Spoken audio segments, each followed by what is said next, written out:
রাধে রাধে। দিনটি ছিল 29শে ডিসেম্বর। এই দিনটা আমার কাছে ভীষণ স্পেশাল। কেন জানো? আমার সোনা বাবার জন্মদিন। এবার তোমাদের মনে হচ্ছে তো আমি কেন ভিডিওটা দিতে এত লেট করলাম। অ্যাকচুয়ালি না, ভিডিওটা আমি খুঁজে পাচ্ছিলাম না। তারপরে একদিন ফোনটা ঘাঁটতে ঘাঁটতে দেখি গ্যালারির একটা কোণায় ভিডিওটা পড়ে রয়েছে। আরে দেরি হয়েছে তো কি হয়েছে, এই খুশির মুহূর্তটা তোমাদের সাথে শেয়ার করবো না তা কি কখনো হয়? আরে মাসিমণি তো হয়েছে, কিছু তো দায়িত্ব থাকে। আমার সোনা বাবার জন্মদিনের রাইসের দায়িত্বটা পড়েছিল আমার কাঁধে।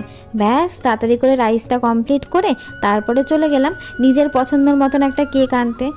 এদিকে দেখো আমার পুচকে কেকটার একেবারে ভর্তা বানিয়ে দিয়েছে। যাই হোক, তাতে কি, আজকে তো ওরই দিন। তারপরে কেকটা কিন্তু আমিই সবাইকে ভাগ ভাগ করে দিই, জানো তো। ওর যত বছর জন্মদিন হয়েছে তত বছর কেক ভাগ ভাগ করার দায়িত্ব আমার হাতে। তারপরে সবাই খাবার দাবার খেলো, আর আমি আর আমার সোনা বাবা রাত্রিবেলা একটু খেলে নিলাম, মানে ইচ্ছা মতো আদর খেতে খেতে। ভিডিওটা এখানেই শেষ করলাম। চলো টাটা।